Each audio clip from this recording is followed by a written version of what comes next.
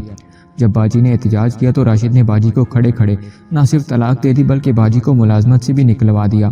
باجی شدید بیمار ہو گئی، وہ بہکی بہکی باتیں کرنے لگیں۔ ہم سب پر غم کا پہاڑ ٹوٹ پڑا۔ والد صاحب نے باجی کا علاج کرایا، ماہرین نفسیات کی باہری فیسیں ادا کیں۔ اس طرح ہم نے باجی کے علاج کے لیے سوائے اس گھر کے باقی ہر چیز فروخت کر دی، لیکن باجی پوری طرح ٹھیک نہ ہو سکی۔ راشد اس وقت ہوٹل 5 اسٹار کا مینیجر ہے۔ باجی اب اچانک تیار ہو کر ہوٹل 5 اسٹار چلی جاتی ہیں اور بہکی بہکی باتیں کرتی ہیں۔ مزید کیا کہوں، آپ سمجھدار ہیں، رضا نے کہا تو عمران نے بے اختیار ایک طویل سانس لیا۔ تمہاری باجی واپس نہیں آئی، حالانکہ وہ کہہ کر گئی تھی کہ وہ آ رہی ہیں، عمران نے کہا۔ وہ نہیں آئیں گی، وہ جب بھی ہوٹل سے واپس آتی ہیں تو گھنٹوں کمرے میں بند ہو کر روتی رہتی ہیں، اب بھی رو رہی ہوں گی، رضا نے جواب دیا۔ انہیں یہاں لے آؤ اور بے فکر رہو، میں تمہاری باجی کا علاج کرواؤں گا اور انشاءاللہ سب ٹھیک ہو جائے گا۔ تمہارے والد صاحب کہاں ہیں؟ عمران نے کہا۔ وہ اس صدمے سے 6 ماہ پہلے وفات پا گئے ہیں، رضا نے سر جھکاتے ہوئے کہا۔ اوہ، بڑا افسوس ہوا، لیکن اب تم لوگ گزارا کس طرح کر رہے ہو؟ عمران نے کہا۔ میں شام کے کالج میں پڑھتا ہوں، صبح کو مین مارکیٹ میں ایک کپڑے کی دکان پر بطور سیلز مین کام کرتا ہوں۔ کالج میں ایک مہربان پروفیسر کی وجہ سے فیس آدھی معاف ہے، رضا نے جواب دیا۔ ٹھیک ہے، جاؤ باجی کو لے آؤ، جا کر اسے کہو کہ تمہارا بڑا بھائی بلا رہا ہے، ابھی آؤ، عمران نے کہا تو رضا احمد خاموشی سے اٹھا اور دروازے سے باہر نکل گیا۔ عمران نے بے اختیار ایک طویل سانس لیا۔ تھوڑی دیر بعد دروازہ کھلا اور راہیل، رضا نے جواب دیا۔ ٹھیک ہے، جاؤ باجی کو لے آؤ، جا کر اسے کہو کہ تمہارا بڑا بھائی بلا رہا ہے، ابھی آؤ، عمران نے کہا تو رضا احمد خاموشی سے اٹھا اور دروازے سے باہر نکل گیا۔ عمران نے بے اختیار ایک طویل سانس لیا۔ تھوڑی دیر بعد دروازہ کھلا اور راہیلہ اندر داخل ہوئی۔ اس نے لباس بدل لیا تھا، اس کے پیچھے رضا احمد تھا۔ بیٹھو راہیلہ، میرے سامنے بیٹھو، اور رضا احمد تم ان کے قریب بیٹھ جاؤ، میں ان سے چند ضروری باتیں کرنا چاہتا ہوں، لیکن تم نے مداخلت نہیں کرنی، عمران نے انتہائی سنجیدہ لہجے میں کہا۔ آپ نے میرا گھر دیکھ لیا ہے، پھر آپ کیوں یہاں موجود ہیں؟ جائیں، ویسے اس گھر میں راشد کے بعد شاید آپ دوسرے مرد ہیں جو آئے ہیں، لیکن اب آپ تو آتے رہیں گے، لیکن راشد اب کبھی نہیں آئے گا، راہیلہ نے کرسی پر بیٹھتے ہوئے کہا تو عمران بے اختیار مسکرا دیا۔ میری طرف دیکھو راہیلہ، عمران نے راہیلہ سے کہا تو راہیلہ جو سر جھکائے بیٹھی ہوئی تھی چونک کر سر اٹھایا، اور پھر جیسے ہی اس کی نگاہیں عمران سے ٹکرائیں اس کی نگاہیں جیسے پتھرا سی گئیں، اس کی پلکیں جھپکنا بند ہو گئی تھیں۔ عمران بھی بغیر پلکیں جھکائے مسلسل اس کی آنکھوں میں دیکھ رہا تھا۔ تمہیں نیند آ رہی ہے راہیلہ، تمہاری آنکھیں بوجھل ہوتی جا رہی ہیں، تم سو رہی ہو، عمران کی زبان سے اچانک نکلا۔ مجھے نیند آ رہی ہے، میں سو رہی ہوں، راہیلہ نے آہستہ سے جواب دیا، اور اس کی آنکھیں واقعی بند ہونے لگ گئیں۔ جب میں تالی بجاؤں گا تو تم جاگ اٹھو گی، اور تم ہمیشہ کے لیے راشد کو اپنے ذہن سے نکال دو گی، تم اسے اجنبی سمجھو گی، عمران نے اسی طرح سرد لہجے میں کہا۔ ہاں، میں جاگ اٹھوں گی اور راشد کو ہمیشہ کے لیے اپنے ذہن سے نکال دوں گی اور اسے اجنبی سمجھوں گی، راہیلہ نے آہستہ سے جواب دیتے ہوئے کہا، اور اس کے ساتھ ہی اس کی آنکھیں بند ہو گئیں، اس کا جسم ڈھیلا پڑ گیا اور اس کا سر کرسی کی پشت سے جا کر ٹک گیا تھا۔ رضا احمد کے چہرے پر انتہائی حیرت کے تاثرات تھے۔ عمران نے یکلک جھٹکا کھایا اور پھر مسکرا کر احمد رضا کی طرف دیکھنے لگا۔ تمہاری باجی اب ٹھیک ہو جائے گی، اس کے لاشعور میں راشد کے لیے بے پناہ محبت موجود تھی، اس لیے طلاق اور راشد کی دوسری شادی نے اس کے لاشعور پر برا اثر ڈالا، اور اس کے شعور اور لاشعور دونوں کے درمیانی مطابقت اور ہم آہنگی باقی نہیں رہی۔ لیکن اب ایسا نہیں ہوگا، میں نے تمہاری باجی کے لاشعور سے راشد کی شدید ترین محبت کو کھرچ دیا ہے، اب یہ نارمل انسان کے طور پر رہے گی، اور اس طرح لاشعور اور شعور کے درمیان ہونے والی کشمکش ختم ہو جائے گی جس میں پھنس کر تمہاری باجی اب نارمل ہو گئی تھی، عمران نے رضا احمد سے مخاطب ہو کر کہا۔ خدا کرے ایسا ہو جائے، لیکن جس طرح کی کارروائی آپ نے کی ہے، اس طرح کی کارروائی پہلے ماہرین نفسیات بھی کرتے رہے ہیں۔ گو انہوں نے یہ باتیں تو نہیں بتائی تھیں جو آپ نے بتائی ہیں، لیکن کہا انہوں نے بھی ایسا ہی تھا، لیکن باجی ٹھیک نہ ہو سکی تھی، رضا احمد نے جواب دیا۔ میں نے بتایا ہے کہ تمہاری باجی کے لاشعور میں راشد کے لیے انتہائی شدید محبت موجود تھی، اور محبت ایک ایسا جذبہ ہے جسے واش کرنا بڑے سے بڑے ماہر کے لیے مسئلہ بن جاتا ہے۔ یہی وجہ ہے کہ ماہرین نفسیات کس حد تک تمہاری باجی کا علاج کر سکے، اس کے بعد وہ آگے نہ بڑھ سکے۔ اس کے علاوہ تمہاری باجی اعلیٰ تعلیم یافتہ اور ذہین خاتون ہے، ایسے طاقتور ذہن پر